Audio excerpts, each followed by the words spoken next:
किशन और मोहन दो जिगरी दोस्त थे। दोनों ही साथ पले बड़े और साथ ही पढ़ाई लिखाई भी की, लेकिन स्कूल के बाद दोनों अलग हो जाते हैं। मोहन, हम दोनों आज अलग हो रहे हैं, लेकिन आज से ठीक 20 साल बाद इसी चौराहे पर मिलेंगे। दोनों एक दूसरे से वादा करके अलग हो जाते हैं। किशन दूसरे शहर में आगे की पढ़ाई करने चला जाता है, तो मोहन अपने पिता के साथ उनकी दुकान में हाथ बटाने लगता है। पिताजी, मैं भी किशन की तरह दूसरे शहर में पढ़ने जाना चाहता हूँ। उसके पिता एक शराबी इंसान थे। अरे बेटा, तू क्या करेगा शहर जाकर? अरे पढ़ाई करने के बाद किसी की ऑफिस में नौकरी है ना। अरे वो तुझसे ढेर सारा काम करवाएगा और बदले में 4 अठन्नी पकड़ा देगा। तो राजा है राजा, अपनी दुकान में बैठ बच्चा। पर पिताजी, ये गल्ला तोलना मुझे अच्छा नहीं लगता। अरे इसी गल्ले को तोल तोल कर तो मैंने तुझे पढ़ाया लिखाया, इस लायक बनाया, और आज तुझे ये गल्ला तोलना अच्छा नहीं लगता। ये बोलकर वो मोहन को एक जोर का थप्पड़ लगा देते हैं। मोहन को थप्पड़ से गुस्सा आ जाता है और वो घर छोड़कर चला जाता है। 1-2 दिन भूखा रहने के बाद मोहन को पिता की बात याद आती है। ऐसा कौन सा काम है जिसमें खुद के लिए मेहनत करना और ज्यादा से ज्यादा पैसा हो? वो सोच में पड़ जाता है कि तभी उसे घोड़ों की आवाज आती है। वो एक पेड़ के पीछे छुप जाता है और जहां देखता है कि डाकू कैसे एक चादर फैलाते हैं और उसमें ढेर सारे सोने के गहने डाल देते हैं। डाकुओं का सरदार बोलता है, चलो, एक दिन मेहनत की, अब बाकी के महीने राजा बनकर गुजारेंगे। सारे जोर जोर से हंसकर वहां से निकल जाते हैं।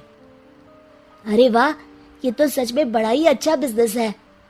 फिर क्या था, मोहन ने छोटी मोटी चोरी का काम शुरू कर दिया। कभी किसी की चेन खींच लेता तो कभी किसी की पॉकेट मार लेता। उसे इस काम में मजा आने लगा। वाह, ये तो अच्छा काम है। पिताजी ठीक कहते थे, कुछ नहीं रखा पढ़ाई लिखाई में, सारा वक्त पढ़ो, फिर किसी और के लिए काम करो, और महीने के अंत में वो पकड़ा देगा 4 अठन्नी। ना बाबा ना। धीरे धीरे समय बीतता जाता है और मोहन जाना माना चोर बन जाता है। लोग उसके नाम से कांपते और कोई भी पुलिस वाला उसे पकड़ ही नहीं पाता। सभी उसका चेहरा पहचानते, लेकिन वो कहाँ रहता है ये किसी को पता न था। फिर एक दिन वो भी आ जाता है जब मोहन को किशन से मिलने का दिन याद आता है। ओह, 20 साल बाद आज ही का दिन है जब मुझे अपने यार किशन से मिलना है। और फिर वो उस शहर में जाता है और चौराहे में खड़ा हो जाता है। काफी समय तक वो अपने दोस्त का इंतजार करता रहता है, लेकिन वो नहीं आता। मैं भी पागल हूँ, किसे 20 साल पहले की बात याद होगी।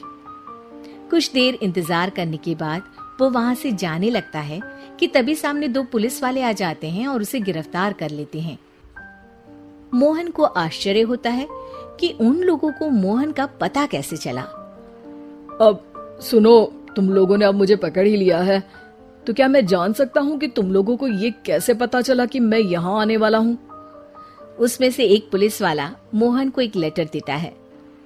मोहन लेटर खोलता है जिसमें लिखा होता है, मेरे जिगरी दोस्त मोहन, मैं जानता था आज दुनिया यहाँ के वहां क्यों ना हो जाए, तुम यहाँ मुझसे मिलने जरूर आओगे। आज मन था कि मैं तुम्हें गले लगा लूं, लेकिन फर्ज की दीवार सामने आ गई। 20 साल बाद तुम एक मुजरिम के रूप में मेरे सामने खड़े थे। माफ करना दोस्त, देश के प्रति मेरा फर्ज मेरी दोस्ती के आगे छोटा पड़ गया। मोहन की आंखों में अब आंसू थे। वो चुपचाप वहां हाथों में हथकड़ी बांधे चला जाता है।